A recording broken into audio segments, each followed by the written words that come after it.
getting consistent is quite a big problem that United have to overcome, surely. Yeah, they're consistent against the top clubs in the league. Well, yes, and they just beat Newcastle 4-1, who gifted them 3 goals. Yeah, I mean, the trouble is, and to that point, you've seen the Jekyll and Hyde of who Manchester United have become.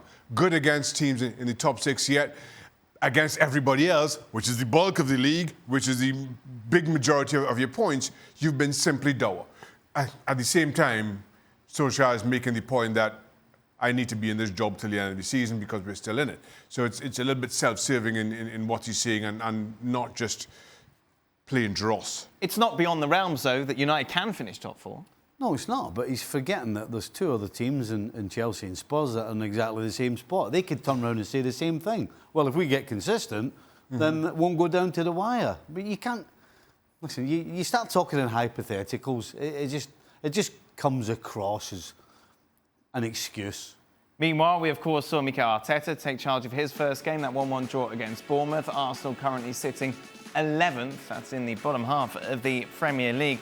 This is what Thierry Henry had to say about what he saw. What I've seen today is what I've seen for a long time. Not that great, and Aubameyang scored. Jules, what do you think? I don't think Thierry Henry saw the right game. He probably saw another match before, but certainly not the game against Bournemouth. If he said that, if he really thinks that this is the same as before, he got this one completely wrong. You could already see Arteta change a few things. There was different positions, there was different movement. You saw the way the team set up and the way the 2 fullbacks played. For example, Maitland-Niles, who was very much an inside right back like Pep Guardiola used to do with his fullbacks.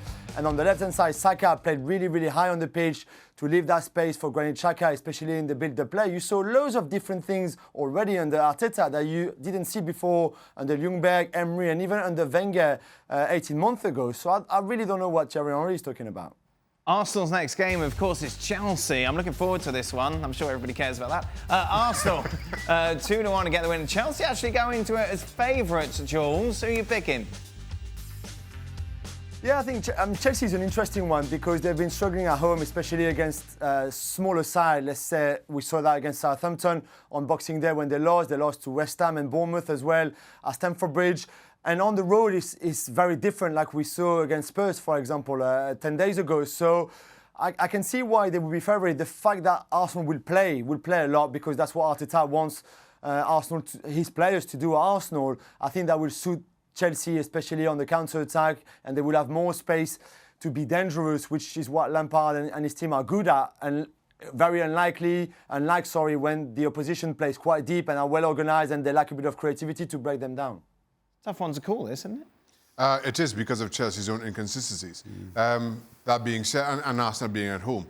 That being said, I agree with the bookies. I think this is a game that Chelsea are well equipped for. And as much as things may be changing under Arteta and being at home serves them well, I just feel Chelsea put some of their recent disappointments behind them. Yeah, I'm going Chelsea as well. Really? I think away from home, Jules is, I think, spot on for me. They'll get more space, which means they'll create and score some goals, and they've actually defended better in bigger games this season as well. So I'm going Chelsea. Thanks so much for watching ESPN on YouTube. And for more sports highlights and analysis, be sure to download the ESPN app. And for premium content and live streaming, subscribe to ESPN+.